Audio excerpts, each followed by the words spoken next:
فرشتوں کے تعلق سے ان پہ ایمان، فرشتوں کی اہمیت کیا ہے، بڑے فرشتے کون، ان کے کام کیا ہے، فرشتے کس کے لیے جو ہے نازل ہوتے، وہ چیزیں دیکھی۔ آج کے جمعے کی خطبے میں فرشتے کن لوگوں کے لیے دعا کرتے ہیں وہ چیز دیکھیں گے۔ پچھلے دو خطبات میں نازل کس کے لیے ہوتے، اترتے کس کے لیے، وہ ہم نے دیکھا تھا۔ آج انشاءاللہ عزیز دیکھیں گے کہ دعا کس کے لیے کرتے ہیں، درود کس پر بھیجتے ہیں، یاد رکھیں۔ اور یہ بات پچھلے کئی جمعہ میں ہم دیکھ چکے ہیں کہ فرشتے ہر کسی کے لیے نہ نازل ہوتے ہیں، نہ دعا کرتے ہیں، نہ استغفار کرتے ہیں، سوائے ان لوگوں کے جن سے اللہ محبت کرتا ہے، جن کے لیے اللہ چاہتا ہے کہ یہ دعا اور استغفار یا درود کرے۔ اور فرشتوں کے درود سے ہی مراد فرشتوں کی دعا، جس میں مغفرت کی دعا، رحمت کی دعا اور برکت کی دعا یاد رکھیں۔ تو فرشتوں کے درود حاصل کرنے والے لوگ یاد رکھیں، یا فرشتوں کی صلاح بھی اس کو کہیں گے، یاد رکھیں، ٹھیک ہے؟ کیونکہ صلاۃ کا ایک معنی جو ہے نماز بھی ہوتا ہے، لیکن اس کا معنی درود بھی ہوتا ہے، یاد رکھیں، جس کو فارسی میں درود بولتے ہیں، عربی میں اس کو صلاۃ بولتے ہیں۔ تو فرشتوں کی دعا کس کو حاصل ہوتی ہے، وہ کون لوگ ہیں جو فرشتوں کی دعائیں حاصل کرتے ہیں؟ دیکھیے ایک بات بالکل عام ہے، بہت ساری مرتبہ جب ہم دعائیں کر کر کے تھک جاتے ہیں تو کوئی ہم سے کہتا ہے کہ جاؤ کسی نیک انسان سے دعا کرواؤ، پھر ہم اس نیک انسان کے پاس جاتے ہیں اور کہتے ہیں بھائی ہمارے لیے دعا کیجیے۔ اور یہ بات سنت سے ثابت ہے کہ نیک لوگوں سے آپ دعائیں کروا سکتے ہیں۔ نبی اکرم صلی اللہ علیہ وسلم سے صحابہ نے کروائی، صحابہ نے ایک دوسرے سے بھی دعائیں کروائی، ایک دوسرے کو بھی کہتے تھے دعا کرو، اور صحابہ نے تابعین سے بھی کہا کہ ہمارے لیے دعا کرو۔ کچھ روایتیں ایسی بھی ملتی ہے کہ عمر رضی اللہ عنہ نے جو ہے ایک بار جو اویس قرنی رحمۃ اللہ علیہ، یہ صحابی نہیں ہے لیکن ان سے کہا کہ میرے لیے دعا کرنا، تو پتہ چلا دعا کروانا دوسرے سے یہ ثابت، بلکہ ایک روایت میں تو یہ الفاظ ہے عمر رضی اللہ عنہ شاید عمرے یا حج کے لیے جانے لگے تو اللہ کے رسول صلی اللہ علیہ وسلم نے ان سے کہا کہ اے عمر مجھے دعا میں یاد رکھنا۔ اس سے پتہ چلا ایک افضل شخص کے لیے ایک مفضول شخص دعا کر سکتا ہے۔ نبی اکرم صلی اللہ علیہ وسلم کو کیا ضرورت، لیکن بتانا چاہ رہے امت کو کہ ایک شخص افضل ہے لیکن وہ اپنے سے نیچے مقام والے سے بھی دعا کروا سکتا ہے۔ بہرحال تو پھر ہم کسی نیک انسان کے پاس جاتے ہیں کہ بھائی دعا کر دیجیے۔ اب بتائیے اللہ کی نورانی مخلوق اگر وہ میرے آپ کے لیے دعا کرنے لگے تو کتنی بڑی بات ہے، اندازہ لگائی، اور وہ ہے فرشتے، یاد رکھیں۔ تو جب ہم پریشان ہو جاتے ہیں دعاؤں کے معاملے میں تو کسی سے جا کر گزارش کرتے ہیں کہ میں تو دعائیں کر ہی رہا ہوں، آپ بھی دعا کیجیے اللہ کی حضور میرے لیے، ہے نا؟ تو بہرحال یہ کرتے ہیں۔ تو اب ہم بات کر رہے ہیں فرشتوں کی دعا کس کے لیے قبول ہوتی ہے، مطلب وہ اللہ کی نورانی مخلوق، نورانی اس لیے کہہ رہا ہوں کہ فرشتوں کی پیدائش نور سے ہوئی، انسانوں کی پیدائش خاک سے ہوئی، مٹی سے ہوئی، اور جنوں کی پیدائش آنکھ سے ہوئی، ٹھیک ہے؟ تو بہرحال یہ نورانی مخلوق دعا کرتی ہے۔ اب ان کی دعائیں کس کو نہیں چاہیے، چونکہ اللہ کے حکم کے بغیر کسی کے لیے دعا نہیں کرتے، نہ اللہ کے حکم کے بغیر کسی کے لیے دعا کرتے ہیں، دونوں چیزیں اللہ کے حکم کے بغیر نہیں کرتے ہیں۔ اس کے تعلق سے قرآن و سنت کی کئی باتیں ہیں جو پچھلے جمعہ کی خطبات میں رکھ چکا ہوں، تب ریپیٹیشن ہم نہیں کریں گے اس کو۔ تو بہرحال یہ مخلوق اللہ کے حکم سے دعا کرتی ہے، اللہ کے حکم سے بد دعا کرتی ہے، اللہ کے حکم سے نازل ہوتی ہے، اللہ کے حکم سے چلی بھی جاتی ہے، اور ان کا چلا جانا زحمت لاتا ہے چونکہ ان کا آنا رحمت لاتا ہے۔ بہرحال تو آئیے وہ کیا عمل ہے جن کے کرنے سے فرشتوں کی دعائیں ہم کو حاصل ہوتی ہے، کتنی بڑی بات ہے نا۔ اچھا، جو اعمال انشاءاللہ عزیز میں آج خاص طور سے میں نے چنے ہیں وہ تقریباً نماز سے ریلیٹڈ اعمال ہیں جس میں فرشتوں کی دعا حاصل ہوتی ہے۔ اگر یہ عمل نماز سے پہلے، نماز کے بعد، نماز میں کریں گے تو فرشتوں کی دعائیں حاصل ہوں گی انشاءاللہ عزیز۔ اور نماز ہم پہ فرض ہے، ہم سب پڑھتے بھی ہیں ماشاءاللہ، تو کیوں نہ ان چیزوں کو ذہن میں رکھ کے کرے تاکہ فرشتوں کی دعائیں، ان کے درود، ان کے استغفار اور ان کی رحمت، جو دو رحمت کی استغفار کی دعائیں کریں گے وہ سب مجھے اور آپ کو حاصل ہوں۔ چھوٹے چھوٹے اعمال ہیں، ابھی بھی کوئی مشکل نہیں ہے، اور یہ اعمال میں کچھ بھی اسپیشل نہیں کرنا ہے، اور ایسا کچھ بھی نہیں کہ جیسا کہ رات میں جو طہارت کے ساتھ سوئے تو فرشتہ نازل ہوتا ہے، تو اس کے لیے محنت ہے نا، وضو کرنا پڑے گا۔ یہ عمل جو آج رکھوں گا اس کے لیے محنت نہیں ہے، یہ ایکچولی کوئی عمل کے لیے ہم پہلے سے ایک عمل کر رہے ہیں، اس میں اگر یہ سب چیزیں معلوم ہو اور تھوڑا اس میں ایک سٹیپ آگے بڑھ جائے تو مطلب اس کو کہیں گے فائدہ ڈبل ٹرپل چوبل پتہ نہیں کتنا بڑھتا جائے گا، ملٹیپل ٹائم بینیفٹس ہمارے انشاءاللہ عزیز بڑھ جائیں گے۔ جیسے کہ نماز سب پڑھتے ہیں تو وضو کرتے ہیں، وضو کر کے نماز کا انتظار کرتے ہیں، ہاں اب اگر آگے جلدی خاص طور سے انتظار کریں گے تو فرشتوں کی دعاؤں میں شامل ہو سکتے ہیں، تو بہرحال ڈبل بینیفٹس ہو جائیں گے۔ تو اسپیشل ایفرٹس بھی نہیں لگیں گے انشاءاللہ ان اعمال کو جو آج آپ کے سامنے میں رکھوں گا۔ تو چھوٹے چھوٹے اعمال ہیں، بڑا ثواب یہ ہے کہ فرشتے دعائیں ہمارے لیے کریں گے، رحمت کی، مغفرت کی، اور ساری دعائیں، اور فرشتوں کی دعائیں جب حاصل ہوں گی تو ہم انشاءاللہ عزیز کامیاب انسان رہیں گے، چونکہ اللہ کے حکم سے ہی دعا کرتے ہیں اور اللہ کے حکم سے ہی بد دعا کرتے ہیں۔ کہ چلیے آئیے پہلا عمل جس کے کرنے سے، ترتیب وغیرہ سب میری اپنی ہے، پہلا عمل وہ کرنے جس سے کرنے سے فرشتے دعائیں دیتے ہیں ہم کو، ان کا درود ہم کو حاصل ہوتا ہے، ان کا استغفار حاصل ہوتا ہے، ان کی رحمت کی دعائیں حاصل ہوتی۔ اس میں یہ عمل ہے کہ نماز کے انتظار میں بیٹھنے والوں کو فرشتے دعا کرتے ہیں۔ اس نماز کے انتظار میں بیٹھنے والا انسان آئیے حدیث کیا میں آپ کے سامنے رکھتا ہوں. نبی اکرم صلی اللہ علیہ وسلم فرماتے ہیں، صحیح مسلم کی روایت، آپ نے فرمایا اور کہا کہ تم میں سے جب تک کوئی شخص باوضو نماز کے انتظار میں بیٹھا رہتا ہے تو وہ نماز میں ہی رہتا ہے اور فرشتے اس کے لیے دعا کرتے ہیں. جب کوئی شخص نماز کے لیے آتا ہے اور باوضو مسجد میں نماز کا انتظار کرنے بیٹھتا ہے، مثال کے طور پر ظہر کی نماز 1 بجے اس مسجد کے اندر کوئی شخص آتا ہے اور ظہر سے پہلے وضو وغیرہ کرتا ہے، نوافل سنت موقع وغیرہ ادا کرنا چاہتا ہے، کرتا ہے، پھر انتظار کرتے بیٹھتا ہے کہ اب نماز ہوں گی، اب 5 منٹ 10 منٹ یا جو بھی اس کا انتظار ہوتا ہے. کبھی ایسا ہوتا ہے جمعہ وغیرہ میں نماز تھوڑی ایکسٹینڈ ہو جاتی ہے، خطبہ تھوڑا لمبا ہو جاتا ہے. کبھی ایسا ہوتا ہے کسی جگہ آپ جاتے ہیں اور کسی وجہ سے امام صاحب لیٹ آ جاتے ہیں نا، تو آپ انتظار کرتے رہتے ہیں. تو جب ہم وضو کی حالت میں نماز کا انتظار کرتے ہیں تو اللہ کے رسول صلی اللہ علیہ وسلم فرما رہے وہ نماز میں ہی ہے، مطلب ثواب نماز کا ہی ملتا ہے. دیکھیے نماز تو پڑھ نہیں رہے، نماز کا انتظار کر رہے، فرض ثواب نماز کا مل رہا ہے. دوسرا فائدہ، فرشتوں کی دعائیں تب تک اس کو حاصل ہوتی رہتی ہے. اس شخص کو جب تک وہ انتظار میں نماز کے باوضو حالت میں، تب تک فرشتوں کی دعائیں بھی اس کو حاصل ہوتی رہتی ہے. دیکھیں کتنا چھوٹا عمل ہے، اسپیشل کچھ بھی نہیں، تھوڑا جلدی آنا ہے اور نماز کا انتظار کرتے رہنا. یاد رکھیے تو لہٰذا نماز کا ثواب بھی ملا اور ساتھ میں فرشتوں کی دعاؤں کے مستحق بھی میں اور آپ بنے. تو لہٰذا ہم کوشش کریں کہ ہم جو ہے نماز کو باجماعت پڑھیں، پابندی کے ساتھ پڑھے، مسجد جا کر پڑھے، جلدی آ کر وہ جو اس کا انتظار کرے تاکہ فرشتوں کی دعاؤں میں انشاءاللہ عزیز ہم بھی شامل ہو جائے. تو عمل تو چھوٹا ہے لیکن فائدہ بہت بڑا ہے کہ فرشتوں کی دعائیں ہمیں حاصل ہوتی. اب اس میں ایک بات تھوڑی غور طلب وہ یہ ہے کہ نماز ایک فریضہ ہے اور اس کے آس پاس کی اتنی چیزیں ہیں جو اتنا ثواب دے رہی ہے، تو خود نماز کتنا ثواب دیتی ہوں گی اندازہ لگائیے. یہ نماز سے پہلے کا انتظار ہے جو نماز کا ثواب بھی دے رہا ہے، فرشتوں کی دعائیں بھی دے رہا ہے، تو نماز کا کیا اجر و ثواب ہوگا. اور وہ لوگ کتنے بدنصیب ہیں، یہ میں اپنے آپ کو ملا دوں، ہم لوگ کتنے بدنصیب ہیں کہ فرائض ہمارے چھوٹ رہے ہیں، دھڑلے سے چھوٹ رہے ہیں، دن رات چھوٹ رہے ہیں. اور اگر کوئی نماز کا پابند بھی ہے تو عام طور سے 3 نماز کا پابند ہے تو اس کو بولتے ہیں نماز کا پابند ہے، ظہر عصر اور مغرب، عشاء فجر غائب. 4 پڑھ لے تو تھوڑا فرشتانہ صفت اس میں پیدا ہو گئی. عشاء بھی پڑھ رہا ہے، فجر میں اٹھ جائے تو فرشتوں سے اوپر چلا جائے، ملائکہ سے ہو. کون اٹھتا ہے فجر میں؟ جمعہ میں مسجدوں کا حال دیکھیے، ہر مسجد بھری ہے. عیدین مسجد کا حال دیکھیے، ہر مسجد بھری ہے. رمضان کے اول 10 دن دیکھیے، ہر مسجد بھری ہے. اس کے بعد اتنی پاپولیشن ہے تو یہ اتنی تعداد میں تو فجر ظہر عصر مغرب عشاء سب میں جمع ہونا چاہیے تھا. تو دھڑلے سے ہم لوگ نماز چھوڑ، نماز میں صرف انتظار کرنے کا اجر ہے تو پڑھنے کا کیا اجر ہوگا. نماز چونکہ فرائض میں سے ہے اس کا اجر بتایا نہیں گیا، یہ آخرت میں ملیں گے. لیکن اتنا خالی ایک عمومی طور سے کہہ سکتا ہوں کہ اگر ایک نمازی بلا وجہ آپ چھوڑ دیں گے نا، زندگی بھر کے سجدے بھی کفایت نہیں کریں گے. تو نماز کو مت چھوڑیے، فرض نماز کو خاص طور سے. بہرحال تو نماز کا انتظار کرنے میں جو بیٹھتا ہے نماز کا ہی ثواب پاتا ہے اور ایک چیز جو بڑی پاتا ہے فرشتوں کی دعائیں ملتی. چلیے آگے آپ بڑھتے ہیں. دوسرا وہ عمل جسے کرنے سے فرشتوں کی دعاؤں کے مستحق ہوتے وہ کیا ہے معلوم آپ کو؟ پہلی صفوں میں جو انسان آ کے نماز کے لیے بیٹھتا ہے، چاہے یہ کوئی نماز ہو، عید ہو، جمعہ ہو، عام 5 نمازیں ہو، جو پہلی صف، اسپیشل اس میں لفظ کہا گیا پہلی صف، فرسٹ رو، جو پہلی صف میں آ کے جو نماز پڑھتا ہے فرشتوں کی دعائیں اس کو حاصل ہوتی ہے. یاد رکھیں. آئیے ابن حبان کی روایت، نبی اکرم صلی اللہ علیہ وسلم فرماتے ہیں کہ رسول اللہ صلی اللہ علیہ وسلم نے فرمایا کہ بلا شک و شبہ اللہ تعالیٰ اور اس کے فرشتے پہلی صف پر درود بھیجتے ہیں. اللہ اور اس کے فرشتے پہلی صف میں جو نماز میں بیٹھتا ہے اس پر درود بھیجتے ہیں. تو یہ کوئی جمعہ کے لیے خاص نہیں ہے، ہر نماز کے لیے. آپ جس نماز کے لیے مسجد آئے پہلی صف میں بیٹھنے کی کوشش. اب یہ بھی ہماری بدنصیبی بولیے، کم عقلی بولیے، علم کی کمی بھی بہرحال ہو سکتی ہے. آدمی آتا تو پہلے لیکن پیچھے بیٹھنا پسند کرتا ہے. عذر ہے، مجبوریاں ایک الگ چیز ہے. انتظامیہ میں کوئی بیٹھا ہے تو اس کو کام ہے تو اس کو باہر جانا پڑے گا، ایک الگ بات. لیکن اس کے بعد بھی ہم وہ کرتے ہیں. دیکھیے ہمارا حال یہ ہے کہ دعوت کی مجلسوں میں ہم پہلے دستر پر بیٹھنا چاہتے ہیں اور دین کی مجلسوں میں آخر میں بیٹھنا چاہتے ہیں. اگر سمجھ لیجیے آپ کو کہے کہ دعوت ہے جائیے تو آپ بولیں گے رش تو زیادہ دکھ رہا، لڑ جھگڑ کے وسیلہ لگا کے، عام زبان میں بولیں گے لگا لگا کے آگے جاؤں گا اور کھانا پہلے کھاؤں گا. تو دینی کھانے کی مجلسوں میں آگے جانا چاہتا ہے جبکہ اس کے فائدے اور فضائل کچھ بھی نہیں بتائے گا کہ بھائی کھانے میں تم پہلے آئیں گے تو فرشتے نازل ہوں گے، برکت زیادہ ہوں گی، کھانا زیادہ ملے گا، ایک ٹائم کھا تو 4 دن بھوک نہیں لگیں گی. کوئی فضیلت نہیں ہے اس کی، کچھ بھی نہیں ہے، اسپیشل نتھنگ. لیکن ہم اس میں آگے بیٹھنا چاہتے ہیں. اور جہاں دین کا فائدہ اور اجر ہے لا تعداد، وہاں آتے تو ہے جلدی کبھی کبھار لیکن آگے بیٹھنا نہیں چاہتے. یہ کیا مزاج ہے نہیں معلوم، یہ کیوں بنا میں نہیں جانتا ہوں، اس کی وجہ میں ایکسپلین نہیں کر سکتا. لیکن ایک مزاج ہے کہ آتے تو لوگ جلدی ہے لیکن پہلی صف میں نہیں بیٹھنا چاہتے. شاید جانے کی جلدی، ٹھیک ہے، میں نے کہا مجبوریاں ہیں تو مجبوریوں کے لیے تو ہم بول رہے ہیں. مجبوری ہے کہ آپ کا پیشنٹ کہیں ہے، آپ آگے کارنر میں بیٹھتے جلدی سے نکلنا چاہتے، ٹھیک ہے نا، سمجھ میں آ رہا ہے. کوئی مجبوری نہیں ہے لیکن ایک مزاج ہے.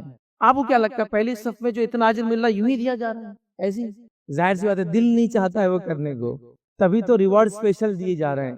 اور کس کا درود، کس کی دعا؟ حدیث میں الفاظ ہے اللہ تعالیٰ اور اس کے فرشتے درود دیتے ہیں، اور اللہ کے درود مانا اس کی مغفرت، اس کی رحمت، اور فرشتوں کے درود کا مانا ان کی دعائیں ہمارے لیے آتی ہیں. تو اللہ بھی دعا دے رہا ہے یا ہمارے لیے جو ہے درود دے رہا ہے، اور فرشتے بھی یہ کام کر رہے ہیں جو پہلی صف میں آ کر بیٹھتا ہے. تو کوشش کیجئے جب آپ مسجد جائے، چلی پہلی نہیں ملی، پہلی بھر گئی تھی، جتنا آگے ہو سکتا بغیر لوگوں کو تکلیف دیے، بغیر لوگوں کے کاندھوں پہ سے اگالے. ہاں لیکن اگر آگے کے لوگوں نے خالی جگہ چھوڑی ہے اور پیچھے والا پھر کاندھے اگال کر آتا ہے، پھر اس کو گناہ نہیں ہے، پھر وہ گناہگار نہیں ہوگا. گناہگار کب ہوگا؟ جب وہ خامخواہ لوگوں کو چیر کے جگہ نہیں دیے تو صف کے بیچ میں ہوتی ہے جگہ، کچھ لوگ آگے وہاں بڑھ جاتے ہیں، وہ جائز نہیں ہوگا. بلکہ اللہ کے رسول نے تو کہا اس کا جمعہ کا ثواب چلا جائے گا. لیکن اگر آپ خالی جگہ آگے چھوڑتے ہیں اور وہ پیچھے سے آتا ہے، حتیٰ کہ آپ نماز بھی پڑھے اور آپ کی نماز کے سامنے سے بھی آئے، وہ گناہگار نہیں ہوگا پھر، کیونکہ وہ پہلی صفوں کو پورا کرنے آ رہا ہے اور آپ نے اس کو مجبور کیا آگے آنے پر کہ پہلے آنے والے لوگ آگے نہیں بیٹھے. پہلی صف خاص طور سے یہ الفاظ ہے، پچھلی پہلی دوسری تیسری کے بھی ہے لیکن یہاں پہلی کیا آ رہا ہے. تو جو پہلی صف میں بیٹھتا ہے اللہ تعالیٰ کی بھی درود حاصل کرتا ہے. نبی اکرم صلی اللہ علیہ وسلم فرما رہے ہیں کہ فرشتوں کا درود بھی وہ شخص حاصل کرتا ہے. تو کوشش کیجئے جس مسجد جائے، جس نماز کے لیے جائے، اور جب بھی جائے سب سے آگے بیٹھنے کی کوشش، سب سے پہلے آگے بیٹھنے کی کوشش. ٹھیک ہے، تو یہ بات ہم کو سمجھنا چاہیے. چلیے کچھ مسجدوں میں ایسا ہوتا ہے کہ وہ آگے بڑھ گئے تو نکلنے کو جگہ نہیں ہوتی، لیکن ہماری مسجد میں آگے سے نکلنے کی بھی جگہ ہم رکھتے ہیں. ہم نمازوں میں سائڈ سے نکلنے کو بھی جگہ رکھتے ہیں، پھر بھی لوگ پیچھے بیٹھتے ہیں. آ کر پہلے انتظار بھی چلتا ہے، پھر لوگ آگے آتے ہیں. تعجب کی بات، کئی ثواب میں سے یہ ثواب ہے، ویسے تو اور کئی ثواب ہے پہلی صف ہو گیا، ابھی وہ مقصد نہیں رکھنا، لیکن ابھی ہمارا صرف فرشتوں سے ریلیٹڈ ہے، اس لیے پہلی صف کے دیگر فضائل نہیں رکھ رہا ہوں، ورنہ لاتعداد فضائل ہے پہلی صف کے. بہرحال تو پہلی صف میں آگے بیٹھیں گے، اللہ اور اس کے فرشتے درود بھیجیں گے آپ پر، یہ فائدہ ہے. اب آئیے، ٹھیک ہے. اسی طرح جو ہے ایک اور روایت کے الفاظ ہے بلا شک و شبہ اللہ تعالیٰ اور اس کے فرشتے اگلی صفوں پر درود بھیجتے، یاد رکھیں اسی معنی میں. اسی کے اندر جو بات آ رہی ہے اگلی صفوں میں، چونکہ اگلی صفوں سے مراد یہ پہلی کے علاوہ ہے، یاد رکھیں یہ سنن نسائی کی روایت ہے. تو اس کے اندر آ رہا ہے اگلی صفوں میں، تو اگلی سے مراد یہ کہ جو پہلے آئیں گا، پھر جو اس کے بعد آئیں گا، جو اس کے بعد آئیں گا، اور جو اس کے بعد آئیں گا. تو کوشش کرنا چاہے پہلے تو پہلی صف میں آئے، اور پہلی صف میں نہ ہو تو اگلی صفوں میں، مطلب جتنا آگے جگہ مل سکتی اتنے آگے. جیسا میں پہنچا 2 صفیں ہو گئی تھی تو میں تیسری میں آگے بیٹھوں، پیچھے نہیں. چوتھی میں باقی، چوتھی میں فل کروں گا، پھر پیچھے نہیں، پھر 5 فل کروں، پیچھے نہیں. سب سے پہلے صفوں کو فل کریں گے، اس کے بعد جیسا جیسا پیچھے ہوتے جائیں گے ویسا ویسا پیچھے جاتے جائیں گے. تو پہلی صف کی فضیلت آ گئی، اور اس کے بعد اگلی صفوں کی فضیلت بھی یہاں ہم کو پتہ چل گئی. یاد رکھیں. آئیے تیسری بات جس کے نتیجے میں فرشتوں کی دعائیں ہم کو حاصل ہوتی ہے وہ کیا ہے؟ یاد رکھیے، وہ یہ ہے کہ صف میں ایک تو اگلی صف میں آنا، اور صف میں امام کے سیدھے ہاتھ کی طرف کھڑے ہونا. اس کے اسپیشل فضائل ہیں. فرنٹ روز میں آنا نماز کے لیے، اور امام کے رائٹ سائڈ کھڑے ہونا. اس مسجد میں یہ ہوگا رائٹ سائڈ، ٹھیک ہے، کیونکہ امام کا رائٹ، امام جب کھڑا ہو جائے گا تو رخ بدل جائے گا اس کا ڈائریکشن. جب وہ قبلے طرف منہ کرتا ہے تو اس کا سیدھا یہ ہے، اس کا الٹا یہ ہے. تو جو شخص نماز کے لیے آتا ہے اور امام کے سیدھے طرف پہلے سے رو کو فل کرتا ہے، مطلب اس میں ادب بھی ہے کہ آپ کو پہلی صف فل کرنا ہے تو پہلے سیدھے طرف فل ہونا، پھر الٹے طرف ہونا. لیکن اب لوگوں کی مجبوری ہے کہ ہم شارٹ کٹ بھی نہیں، شارٹیسٹ کٹ دیکھنا چاہتے ہیں، کیونکہ اگر وہاں سے یہاں تک آؤں گا تو 20 قدم زیادہ ہو رہے، وہاں سے یہاں آؤں گا تو 5 قدم میں پہنچ جا رہا ہوں، تو 15 قدم زیادہ، انرجی زیادہ، کیلوریز جلتی ہے، اس میں پرابلمز ہوتے ہیں. تو پہلے ہم یہ فل کریں گے، پھر ہم یہ فل کریں گے، کیونکہ راستہ لیفٹ سے شروع ہو رہا ہے نا مسجد میں، رائٹ میں آنا چاہیے پہلے، اور رائٹ کا اگلا پہلے پورا کرنا ہے. اس کا مطلب یہ نہیں کہ پوری آدھی فرسٹ رائٹ ہینڈ سے مسجد فل ہو جائیں گے، نہیں، وہ بات بھی ایکسپلین کرتا ہوں. پہلے حدیث رکھ دیتا ہوں آپ کے سامنے. نبی اکرم صلی اللہ علیہ وسلم فرماتے ہیں، ابو داؤد کی روایت، بلا شک اور شبہ اللہ تعالیٰ اور اس کے فرشتے صفوں کی دائیں جانب والوں پر درود بھیجتے ہیں، امام کے رائٹ ہینڈ سائڈ کر رہے کہ نماز پڑھنے والوں پر درود بھیجتے ہیں. اس کا کیا معنی ہے؟ صرف رائٹ ہینڈ سائڈ پورا فل کر دے، پہلی کا رائٹ، سیکنڈ کا رائٹ، تھرڈ کا رائٹ، نہیں. اس لیے کہ پہلی سب سے افضل ہوئی، اس میں امام کا رائٹ سائڈ سب سے افضل ہوا.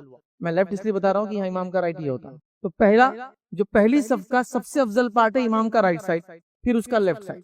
پھر دوسری صف کا سب سے افضل پارٹ ہے اس کا رائٹ سائڈ، پھر اس کا لیفٹ سائڈ. اب کوئی کہے کہ پہلی صف کا رائٹ فل ہوگا تو میں سیکنڈ کا کیا رائٹ فل کروں؟ نہیں، کیونکہ سیکنڈ کے رائٹ سے فرسٹ کا لیفٹ افضل ہے، کیونکہ پہلی صف افضل ہے نا. پہلی صف میں اس کا رائٹ سائڈ افضل ہے، پھر اس کا لیفٹ ہے.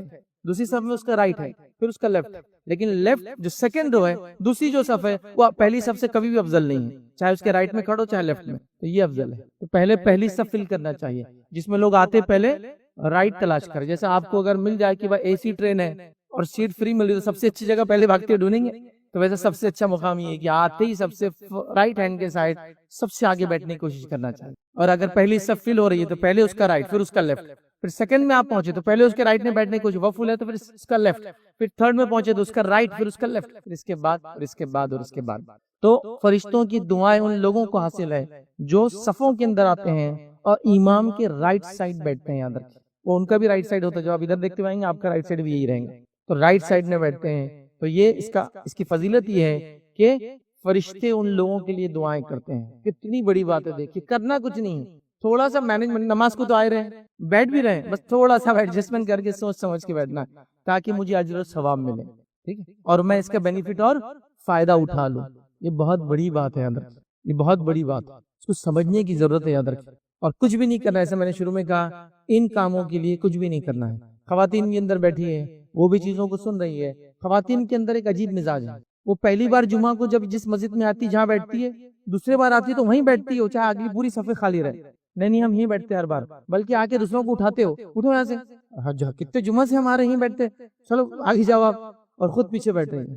سبحان اللہ, یہ اجر یہ ثواب. ویسی عورتیں مسجد میں نماز کو نہیں آ رہی تو یہ صفوں والے ثواب سے تو محروم ہی رہیں گی نا, بٹ نیچرلی یہ جو فضیلتیں بتائی جا رہی ہے, یہ صفوں کی بتائی جا رہی ہے, جماعت کی بتائی جا رہی ہے, مسجد میں آنے کی بتائی جا رہی ہے, تو آلریڈی محروم ہے. ایک جمعہ آ رہے ہیں اس کو محروم کر دے رہے ہیں, اس میں بھی اپنے ڈھنگ سے بیٹھ رہے ہیں, اپنی منمانی کر رہے ہیں. ہم تیسرے روم میں بیٹھتے ہیں مسجد کے, تیسرے میں بیٹھ رہے ہیں, حالانکہ دو خالی ہے بھائی, آج جلدی آ گیا. نہیں ہمارا کیا ہے وہ عادت ہے ہم کو, ہم تیسرے روم میں بیٹھتے ہیں اس مسجد.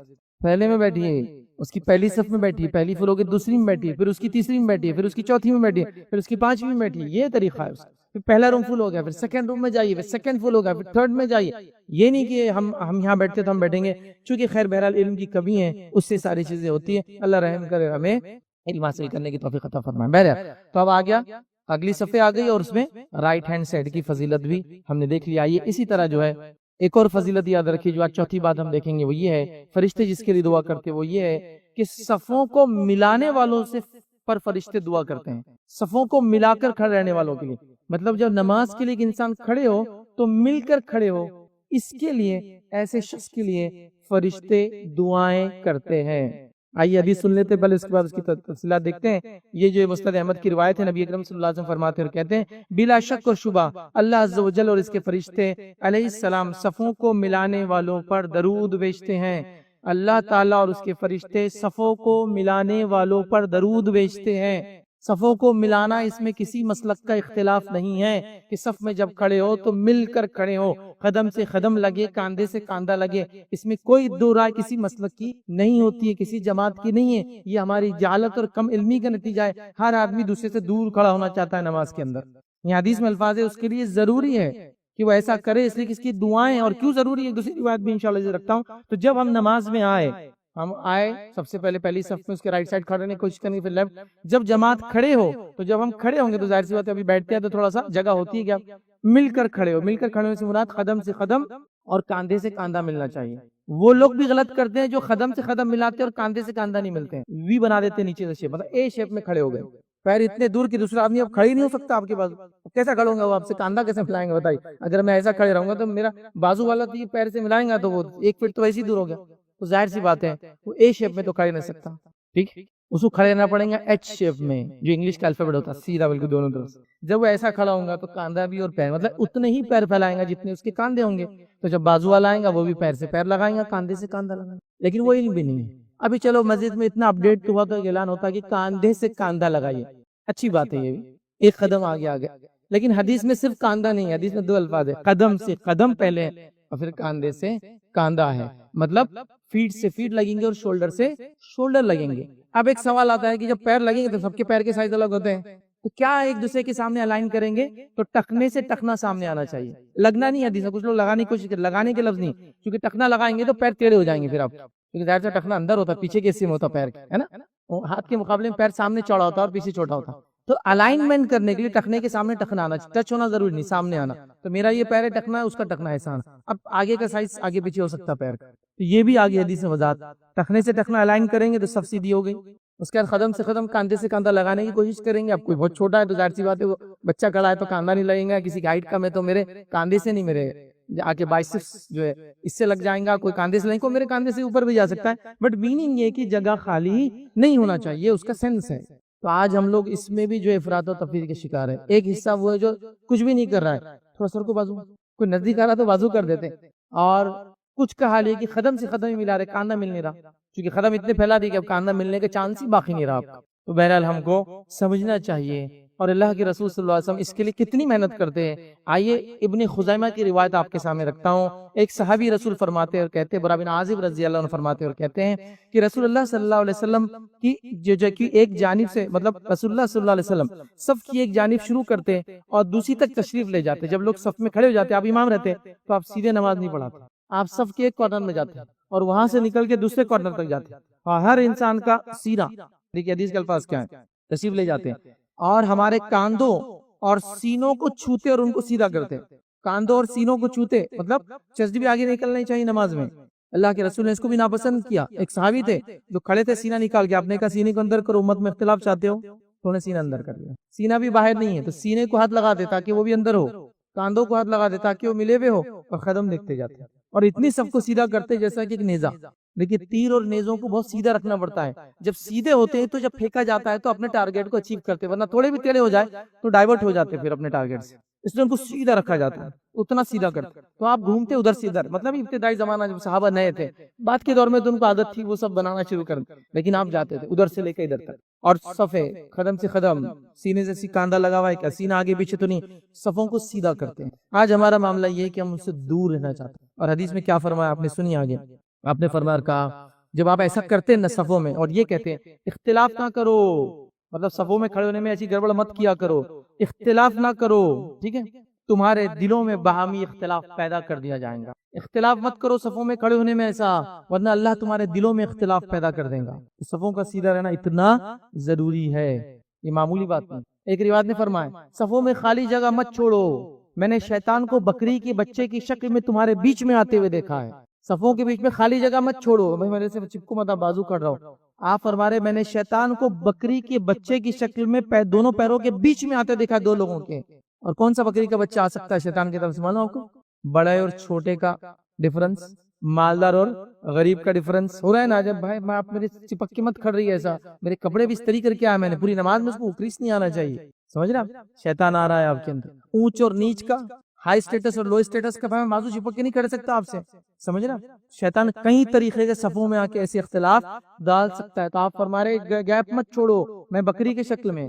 اب لوگوں کو کیا ہوتا ہے معلوم، ان کو جب قرآن و سنت بتایا تو منطق لڑاتے ہیں، ایسا نہیں کرنا چاہیے، لیکن اب جہالت کے نتیجے میں ہوتا ہے۔ منطق کیا لڑاتے ہیں، جب دو پیر کھولتے بیچ میں بھی تو آ سکتا ہے، اس مطلب لاجک دیکھیے، سلام ایسی لاجک پر جہاں نہیں ہونا ہوا لگایا جا رہا ہے۔ بھائی دنیا میں لگا، بزنس میں لگا ایسا لاجک، بزنس مال کیسا بکنا ہو کیسا، دین میں لگا رہا ہے لاجک۔ یہ غائب کی بات ہے کہ وہ ایک انسان کے دو پیروں کے بیچ میں نہیں آتا ہے، لیکن دو انسانوں کے پیر نہ لگے تو آتا ہے، یہ غائب کی بات ہے۔ یہ میں نہیں جانتا ہوں کیسے آتا ہے، شکل بتا گی بکری کی بچے کی شکل میں، اور شیطان جہاں بھی آتا ہے فتنے کے علاوہ کچھ نہیں بچا سکتا، یہ بات تو طے ہے، یہ بات طے ہوگی۔ لیکن انہی منطق لڑانے والوں کو اگر میں جواب دوں اپنی منطقی دماغ کے اعتبار سے، تو جس شیطان نے آدم کے سامنے سجدہ نہیں کیا وہ اس کی شرمگاہ کے نیچے نہیں جائیں گا، جس شیطان نے آدم کے سامنے سر نہیں جھکا، اس کو حکم ہوا تھا، وہ اس کی شرمگاہ کے نیچے نہیں جائیں گا، چھوٹا محسوس کریں گا پھر وہ، سمجھ رہا؟ خیر وہ منطقی باتیں چھوڑ دیں میری اس منطق کو، لیکن اصل چیز یہ ہے کہ ہمارے نبی نے فرما دیا قلموں کی بات کہ وہ جب دو لوگ نہیں ملتے ہیں تو شیطان آ جاتا ہے۔ اب بہت سارے لوگ جب صفے بناتے ہیں، بھائی صفے ملانا اتنا کیا ضروری ہے، اب اتنا کمپلسری کو چپک جاتے ہیں، یہ چپکنے کے چکر میں یہ ہوتا، میرے کو پسند نہیں آتا کوئی چپکے، میرے کو بے چینی ہوتی کنٹینیوسلی اگر کوئی میرے پیر سے پیر لگائے تو، فلاں کرے تو، یہ کرے تو، بڑی عجیب و غریب چیزیں ہم نے ایجاد کر لی چونکہ ہم کو اس کی عادت نہیں رہی ایسا کرنے کی، نتیجتاً یہ سب ہو گیا تھا ایکسٹراڈنری، جس کو کہتے ہیں ہیلتھ ہائیجین کے نام پر، لوگوں سے دوری کے نام پر، مختلف وجوہات۔ نماز کے معاملے میں یہ سب کوئی بہانہ نہیں چلیں گا، جب بھی آئیں گے مسجد میں، جب بھی سب بنیں گی، قدم سے قدم لگ کے ہی ہم لوگ کھڑے ہوں گے، کاندھے سے کاندھا ہمارا لگیں گا، صفیں ایسی بنیں گی، ایک دوسرے کو سب دیکھتے جائے تو کام ہو جاتا ہے۔ ایک روایت میں اللہ کے رسول صلی اللہ علیہ وسلم یہ فرماتے ہیں جو شخص پہلی صف کو سیدھی کرتا ہے، اللہ اور اس کے فرشتے اس کے لیے دعا کرتے ہیں، مطلب درود بھیجتے ہیں۔ کیوں کہا پہلی صف؟ چونکہ پہلی صف کو دیکھ کے پھر اگلی صف فالو کریں گے، اگلی صف کو دیکھ کے اس کے بعد والی فالو کریں گے، ایک سسٹم بن جائیں گے نا پھر کہ سب دیکھو یار انہوں نے کتنا کہ ہم بھی کریں گے، تو اگلی صف کو سیدھا کرنے والے کو یا پہلی صف کو سیدھا کرنے والے کو دعا ملیں گی، مطلب پیچھے بھی لوگ جو ان کو فالو کریں گے سب دعا کے مستحق ہوں گے، اور چونکہ لوگ اگلی صف کو فالو کریں گے دیکھیے آپ ایک جگہ کہیں مسجد میں صف بن رہی ہے، آگے 2 لوگ کھڑے ہوئے پھر گیپ، 3 لوگ کھڑے ہوئے پھر گیپ، اور اتنا گیپ ہوتا ہے کبھی کہ آپ 2 لوگوں کو سرکائے تو آپ کھڑے ہو سکتے بیچ میں جا کر، اتنا گیپ ہوتا ہے۔ تو پیچھے والے بھی کیا کرتے ہیں، ویسی صفیں بناتے ہیں، پھر لینینسی برتتے ہیں، صفوں میں نہیں ہوتا، لیکن اگلی صفحہ جب سیدھی ہوتی ہے تو پیچھے والے چلو سیدھے ہو جاؤ، پھر اس کے پیچھے والے تارے اگلے والے بہت سیدھا کرتے تو ہم بھی سیدھا کرتے، پھر اس کے پیچھے والے، اور پھر ایک سسٹم بن جاتا ہے۔ تو بہت سے لوگوں کا سوال ہوتا ہے بھائی عام مسجدوں میں ایسا نہیں کرتے، آپ اس مسجد میں اور وہ مسجد جہاں جو ہے سلفی مسجدیں ہوتی ہے وہاں لوگ اتنا کیوں صف پہ امپورٹنس دیتے ہیں؟ اس کا امپورٹنس ایکچولی شریعت میں ہے تو دینا پڑے گا نا، دل سے تو میں امپورٹنس نہیں جگا سکتا، جو شریعت نہیں دی، جیسا والدین کی اہمیت شریعت نہیں بتائی نا، میں کیسا وہ کروں، وہ بتائی گئی تو بولنا ہی پڑے گا، اس کی اہمیت ہے۔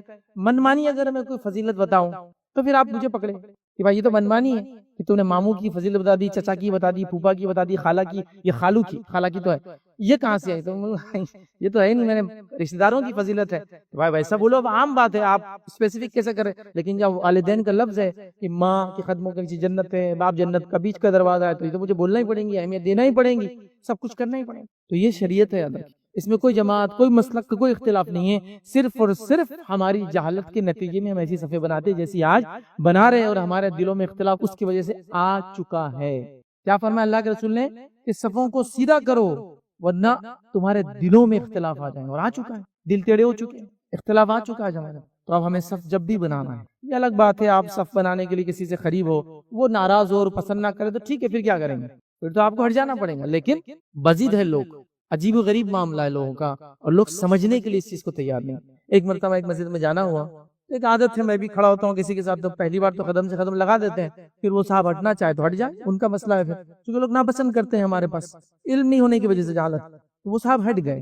ہٹنے کے بعد نماز ختم ہوتے ہی انہوں نے تیز آواز میں بات کی، اب تیز آواز میں جو مسجد میں کوئی بات کریں گے سب سنتے ہیں، ٹھیک ہے، ہمارے مسلک میں یہ طریقہ نہیں نماز میں کھڑے رہنے کا۔ اب بہرحال جس مسجد میں وہ تھے، میں بھی جہاں تھا، ہماری زندگی اس مسجد میں گزری ہے، تو اب لوگ تو سمجھ گئے کہ یار بیچارہ پھنس گیا یہ آدمی۔ میں نے کہا ٹھیک ہے، باہر ملاقات کرتے ہیں، مسجد ہے نا۔